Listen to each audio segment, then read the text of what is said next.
Veolia Eau est un acteur important depuis l'origine du pôle, est un acteur important de l'axe stratégique développement durable et également participe fortement dans l'Interpôle Solutions durables pour villes côtières.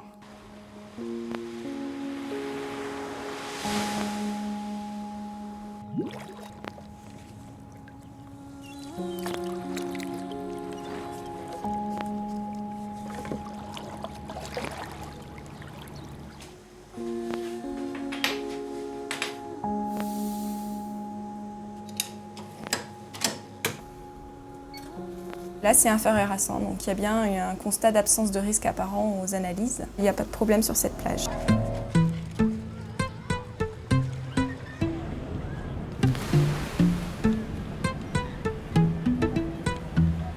On met en place les analyses d'eau qui sont faites tous les matins et effectuées par Veolia. Les gens sont très sensibles à ça et ils aiment savoir et connaître la qualité de l'eau. Ça nous rassure et ça rassure également nos clients. C'est très très important. Nous nous trouvons dans la plus belle rade du monde. Vous êtes sur le bateau des pollueurs qui nettoie donc les ports et la zone de baignade. On va aspirer les macrodéchets. Ce bateau des pollueurs peut également servir à l'oxygénation des ports pour éviter qu'il y ait des nuisances olfactives. Et nous avons un système où on avance pour ramasser les macrodéchets et là c'est plus un système de balayage.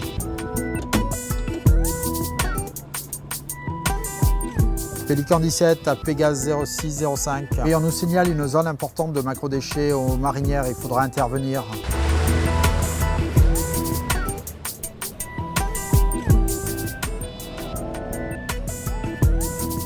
Mais vous parlez du bateau Veolia? Ouais. Moi j'ai trouvé formidable. C'est important de savoir que là où on peut se baigner, c'est propre, c'est conforme à toutes les normes possibles.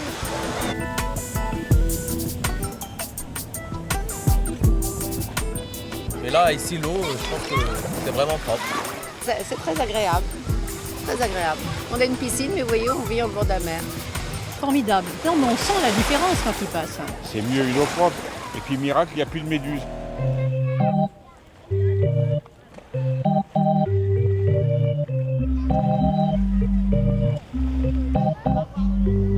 Veolia Eau équipe certaines plages de ces filets.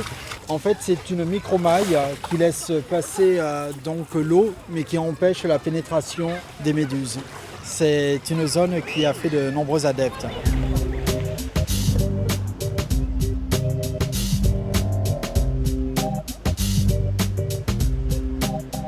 Tout l'intérêt du projet, c'est justement de voir la concentration des micropolluants à un instant donné, de voir leur évolution au fil du temps et également de voir les plages qui sont impactées par cette pollution.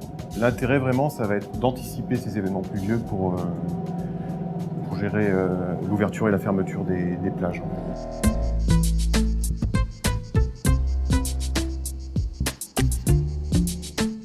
On avait une forêt primaire et la mairie ne voulait pas qu'on voie la station. Ben là, on se retrouve au-dessus de la station.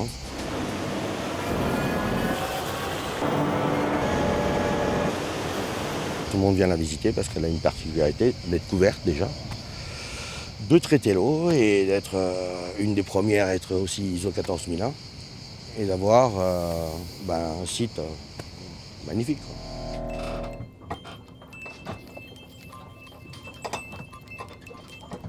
La fleur de mouillage est à mes yeux une réponse pertinente à la problématique des mouillages sauvages. On peut amarrer sur cette structure 16 bateaux sur une superficie de 500 m² et là-bas 16 bateaux c'est 5000 m², donc c'est un rapport de 1 à 10. Normalement on va avoir 16 mouillages, 16 ancres qui vont labourer les fonds, qui vont arracher des posidonies, donc là aucun impact sur l'environnement. C'est un concept évolutif, donc c'est quelque chose qui peut répondre à tous les besoins particuliers de chaque commune. Et là, je trouve qu'on est vraiment dans un contexte qui est intéressant, vraiment intéressant, parce qu'on parle des bateaux, on parle des problèmes de place et on essaye de trouver des solutions viables pour le futur.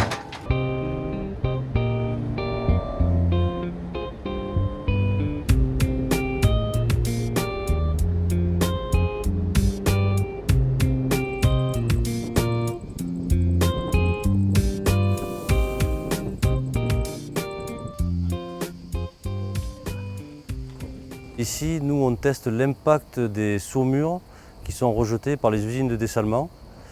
Et on essaye de déterminer, en fait, avec différents gradients de salinité, quel est l'impact sur la faune et la flore fixée en mer. S'il n'y a pas d'impact négatif sur l'environnement, c'est peut-être une solution très intéressante.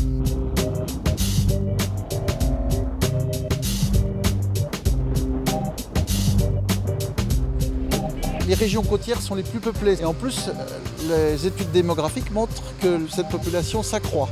Le principe du projet Régal, c'est dans les zones côtières où les nappes phréatiques sont menacées par l'infiltration de l'eau de mer, qu'on appelle le biseau salé, c'est de pouvoir gérer activement ces nappes côtières en les rechargeant en tant que de besoin avec l'eau qui sort des stations d'épuration et qu'on va réutiliser grâce au pouvoir naturel de dépollution qu'il y a dans le sol. Ce projet est passionnant parce qu'on a à la fois on utilise une technologie verte en même temps qu'on a une finalité qui est celle de la gestion durable des ressources. Donc une technologie verte pour une finalité écologique.